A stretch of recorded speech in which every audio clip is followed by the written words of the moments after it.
become what we do. The stories become our legacy. The stories become our thoughts, our words, our actions. And so through self-compassion, we really can develop a nicer bond with ourselves. So if you go back to what I said earlier about building an unbreakable bond with yourself, that's one of the places that it starts, with self-compassion.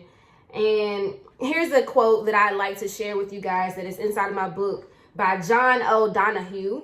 He says, when you are compassionate with yourself, you trust in your soul, which you let guide your life. Your soul knows the geography of your destiny better than you do. Again, that's John O'Donohue. And so I wanted to include that because we have to remain and understand that the vibe is being compassionate with yourself. And when I think about vibe check and all of these things that I put out for content creation, it's not really, I'm not letting social media be my diary, but otherwise I'm letting it be the extension of my reality.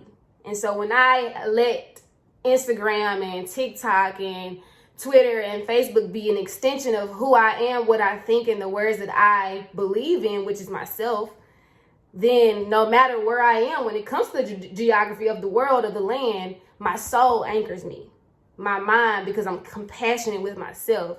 And so when we learn to be compassionate with our growth, as we are continue to put content out, we continue to be compassionate with our advancement, or if we're stagnant, there may be a reason why you're still in that spot. The only reason why we create cycles and continue cycles is because once we understand that that's a cycle and I'm aware of the cycle, now I get to break through the cycle. But I have to understand that there is even a cycle being perpetuated. So to answer your question, let your social media be an extension of just who you are and what you believe in. But don't feel pressure to have it be your diary, or to sell your story, or to sell your relatability, or to sell your realness. You know what I mean? So that's my answer to that. Zakia, what have been some things that you've struggled with as far as mindset? I know that yesterday you talked a little bit about being overwhelmed, trying to manage your mom life, trying to manage your company, and it's growing super fast right now. And so you've come to the point where, okay, you've realized I only have 24 hours. And so there's only so much that I can accomplish in that 24 hours by myself. So you'll burn yourself out as a CEO, and then you realize, I need a team. So what have been some other things that's kind of hit you at a roadblock, Zakia, as far as your mindset with your company? I think lately I've been working on consistency as well, because I think that's a major roadblock with me. Like, you know how you were just saying with being overwhelmed, I think me being too overwhelmed always disrupts the consistency. So I've been trying to work on that.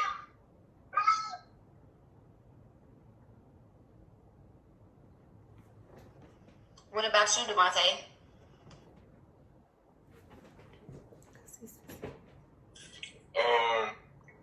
Just pretty much staying consistent with,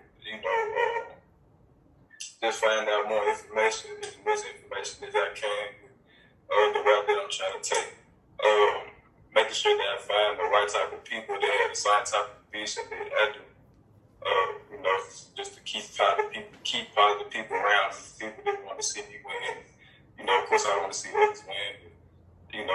Just keeping that mind frame, I always just going to keep going, just steady research, find out things that I need to know.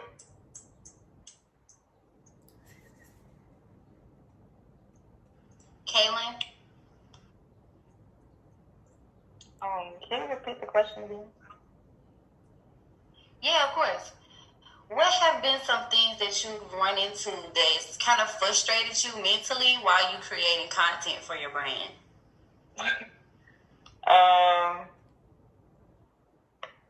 Frustrated. It's been a lot. I feel like it's just an overall frustrating process.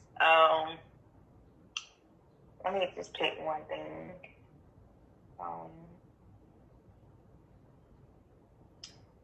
I think something that's kind of frustrating, and not like to the highest extent, but for me, I'm an introverted person.